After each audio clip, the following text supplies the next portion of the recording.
Can't believe it's come to this, I muttered to myself, reading a certain diary I found in my son's room. The entries were shocking, not something you would expect a kid to write. However, it clarified all the uneasy feelings I have had for days. I immediately reported it to the police. I am Natalie, 32 years old. I work part-time. I have been married to Freddie, also 32, and a company employee for 11 years. I still work at the fashion company where I was full-time until we had kids, thanks to a very understanding boss. Our son Joseph turns 10 this year, and we're starting to think about buying a house to set up a room for him for the future. But Freddie's attitude towards me and Joseph started changing. Joseph loves studying and gets high praise from his teachers for his grades. He's already doing well, but he still spends his time reading at the library or helping friends with their studies after school instead of playing outside. Once Joseph got a couple years into elementary school, Freddie started saying, "Kids should be playing outside. No need to study. They should be building strong bodies." He would send Joseph to the park in the cold without a jacket, or take away his books saying, "Too much reading will fill your head with weird ideas." At first, I was concerned about Joseph's lack of exercise, so I could understand Freddie's point, but I started to question him when his actions became excessive. I get where you're coming from, Freddie, but isn't this too much for Joseph? It's good to be active, but he doesn't need to be in light clothes, and he sets a time for reading, so no need to take his books away. You're too soft, Natalie. That's why he gets sick from just a bit of outdoor play. You're his mom. Be responsible. He's a boy. He needs to be strong and active. Conversations about our son Joseph always ended in a stalemate, leaving me pondering what to do next. Whenever Freddie had a day off and wanted to take Joseph out, I made sure to go along. I did this to keep an eye on Joseph, ensuring he wasn't pushed too hard, and often suggested outings like going to the movies or visiting art museums. Joseph loves appreciating art, and when we would go to an art museum, he would eagerly share with me the knowledge he had gained from books. Freddie would say, "If you're going to places like that, I'm going to hang out with my friends." And he never once joined us. I tried to bridge the gap between Freddie's parenting approach and Joseph's interest. Eventually, I stopped trying, and we became increasingly divided within our home. After a while, Freddie said, "I don't want to waste my money on a child who won't listen to me. Let's cut down on Joseph's education expenses." The education expenses he mentioned were just a few tens of dollars a month for online courses, in addition to elementary school tuition. Frustrated, I decided to cover Joseph's course fees and any future learning activities with my own earnings and pre-marriage savings. Meanwhile, Freddie was spending the money he saved on new car parts and unnecessary upgrades like a new dash cam despite already renting one from the insurance company. Then one day, I got a call from my dad. He had hurt his back and asked if I could help him out with daily chores until he was better. My mom had passed away right after I got married due to a long-term illness. We hurried our wedding because I wanted her to see me as a bride. Ever since, Dad has been living alone, a 30-minute drive from us. Joseph enjoys visiting him occasionally and listens eagerly to his stories about the past. When I consulted Freddie about my dad's situation, he said, "He's getting up there in age, so it's a concern. Don't worry about me, go take care of him." From that day on, I started going to my parents' home every other day after work. I would do some shopping first, then prepare meals for my dad before heading back home. Dad said shopping was enough, but standing for too long seemed to strain his back. On my days off, I would take Joseph to my parents' home. While I was cleaning the house, Joseph and Dad would have all kinds of engaging conversations. They both seemed to enjoy it. As the days went on, Dad started giving me money for taking care of him. He said, "Don't let caring for me take away from family time with Freddie. Aren't you guys planning to buy a house? How's that going?" Actually, we had already narrowed it down to a few properties. We just had to choose one. But between Freddie's attitude and caring for Dad, we had yet to pull the trigger. We decided to discuss it again once Dad was stable. Not wanting to worry Dad, I just said, "We're fine," and went home. Still, I felt that we shouldn't keep pushing family issues aside, so I decided to talk to Freddie after Joseph had gone to bed. Ever since we disagreed about how to raise Joseph, it's like there's been this distance, this wall between us. Family time has decreased too. What are you thinking about all this? Freddie replied, Even if you hear my opinion, you'll just end up spoiling Joseph anyway, so what's the point? Sure, I said it's okay to take care of your dad, but I never said it was okay to neglect our home. I didn't sign up for this. According to Freddie, he assumed I would continue to work part-time without cutting back, manage household chores perfectly, and then also take care of Dad. His "don't worry about me" had been just a polite phrase. To be honest, buying a house is basically taking on debt in my name. I don't want to do that for a son who disobeys and a wife who neglects her home for her parent. Freddie said, exhaling deeply as if to criticize my recent actions. But I'm working every day too, I argued. Plus, you go out with your friends on your days off and never play with Joseph. Just because things aren't going your way doesn't mean you can neglect parenting. Why should I have to spend my days off going to boring museums and libraries? I would understand if it were baseball or soccer. Freddie countered, making it clear he had no intention of compromising on what Joseph wanted to do. I was utterly dumbfounded by Freddie's comments, proving he's unreliable as a husband and as a dad. Initially, every time Freddie took Joseph out for some exercise, he didn't properly hydrate him, made him run endlessly, and didn't hold back when kicking or throwing balls. Not only did Joseph not enjoy these outings, but he also ended up getting injured or bedridden for days. Because of this, Joseph became afraid to go out with Freddie, and I had to worry excessively about their activities becoming downright dangerous. I have repeatedly told Freddie to be more considerate and moderate when it comes to Joseph's exercise, but Freddie never listened. Frustrated, I almost gave up on finding a solution. The unresolved tension weighed on my mind, especially with a home purchase and our family life at stake. Surprisingly, the problem was solved sooner than I thought. The day after our talk, Freddie apologized to me. According to Freddie, a conversation with a colleague who also had children led to this change of heart.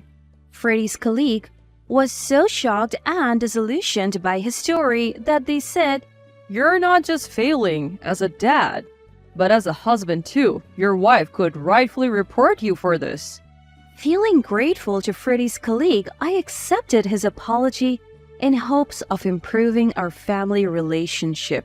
After that, my dad's back condition improved, allowing him to go back to his routine.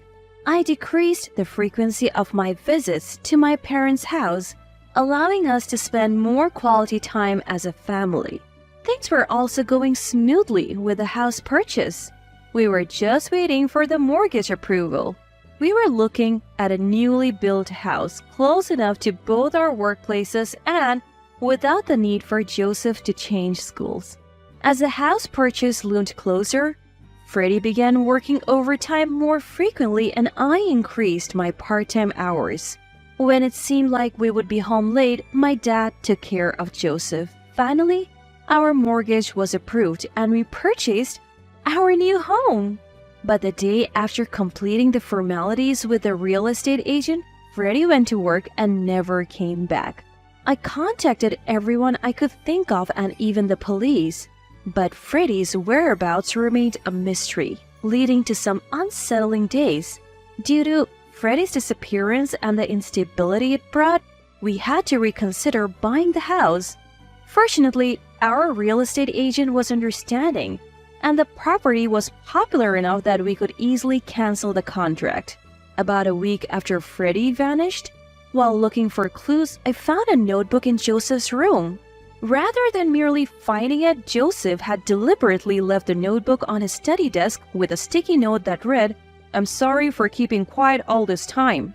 Opening the notebook, I discovered it was a diary that Joseph had kept for about 2 years since he was 8. I felt a chill reading it. The diary began with an account of seeing Freddie walking with a woman I didn't know, spotted on the way back from the library. Freddie and this woman seemed like a couple from a romance drama, it read. Could she be a special friend besides Mom? The diary wondered. At 8 years old, the concept of cheating seemed unknown. However, things took a turn when Joseph bumped into Freddie and this woman walking together. Freddie began to threaten Joseph, saying he would kick him out if he told me about this woman. Joseph realized that Freddie and this woman had a suspicious relationship. Ever since Joseph understood that their relationship resembled the cheating he had seen in dramas, his diary was filled with guilt for keeping this from me. Worse, while I was away visiting my parents, Freddie had kicked Joseph out of the house and invited this woman in. Joseph was keen to accompany me not just because he enjoyed talking to Grandpa, but primarily to escape Freddie. As a recent entry showed, Freddie's behavior towards Joseph seemed to worsen day by day. Furthermore, it contained threats like, If we move out, you won't see your beloved grandpa much. If you don't listen to me, I'll kick you and Natalie out. Then Natalie might abandon you for making her lose her dad. By this point, I was trembling with anger at Freddie's actions and filled with shame for hurting Joseph without even realizing it. But the diary had even more shocking content in the last few days. If Grandpa gets hurt, Natalie will have to leave the house to take care of him, and you will even get some money. So it would be good if Grandpa gets hurt again. You should make Grandpa get hurt. It said it went as far as telling Joseph to push Grandpa or drop something heavy on his foot. The last page read, Dad said that if Grandpa's house caught fire, we would get money. Then we could build a more luxurious new house. And Mom would probably spend more time at Grandpa's so he could live with a new wife in a new house. I called the police the moment I read the diary and went to pick up Joseph and Dad. The police took the matter seriously and quickly located Freddie. He was staying at the home of a colleague from work who appeared to be the woman mentioned in his diary. Large amounts of gasoline were stored on the porch of that house. Freddie and his host made the lame excuse that they were planning to use it for a barbecue, but due to the excessive quantity, they were both taken in for questioning. I seized this moment to contact my lawyer, who I had already consulted about divorcing Freddie. Through this, I had been aware of Freddie's affair all along. I had felt something was off when Freddie would opt out of family outings to hang out with friends on weekends. So I had been doing my own little investigation without alerting Freddie. Moreover, the latest recordings from Freddie's dashcam had conversations with this woman, and I knew they had been going to a hotel together. The day Freddie had apologized saying he had been told off by a colleague for being inappropriate, he had actually been asked by his mistress to break up because "You don't seem like you would be a good dad if we had a child."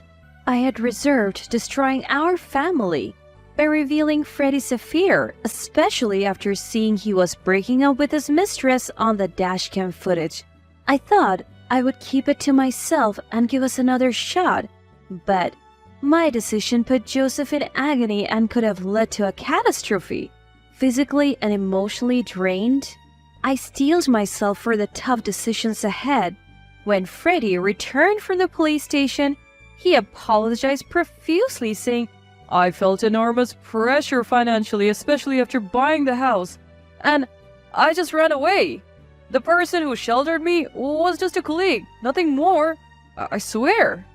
Freddie seemed to think I was unaware of his affair at that point. I immediately contacted a lawyer and took Freddie to the law firm. When I mentioned his affair and demanded a divorce, He tried to shift the blame onto Joseph. Joseph told you, didn't he? He hates me and wants us to divorce. But he was left speechless when I presented evidence. After the lawyer finished explaining everything, saying, We will be contacting your affair partner for compensation later. Please cooperate. Freddie suddenly stood up. He lifted his chair and hurled it towards me. I narrowly dodged it. Stunned, I listened as Freddie yelled at me. You gave birth to an unlovable child and now you want to take my money even from her? The lawyer intervened, and Freddie was taken back to the police station. The next day, I sent a package to Freddie's and his mistress's workplaces. It contained detailed documents and dashcam footage. The footage included conversations between Freddie and his mistress discussing how setting fire to my parents' house could net them money and give them more opportunities to meet. In the end, I received a hefty settlement from Freddie's family and the woman he cheated with.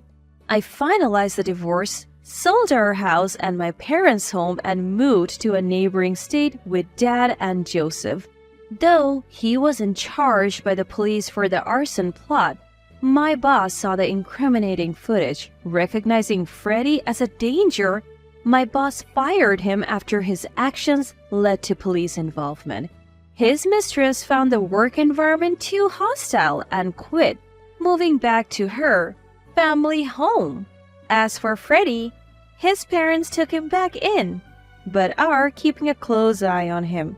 They were planning to kick him out, but grew concerned he might harm me or their grandchildren after he complained about holding a grudge against me. Now, he lives under strict conditions. No car, no phone, and any money he makes doesn't go directly to him but is managed by his parents. After all the drama, I focused on Joseph's emotional well-being for a while. I also attended counseling to recover mentally. I'm truly grateful that Dad has been the rock in our lives. Joseph has become much happier now that Freddie is out of the picture. He's enjoying his days with new friends in our new place. I was planning to leave the company I have been with for years, but my understanding boss offered me an opportunity to work remotely, managing an online store. Joseph has developed an interest in art and is now attending a local art class. As for Dad, he is living a relaxed life enjoying gardening at our new home with a yard.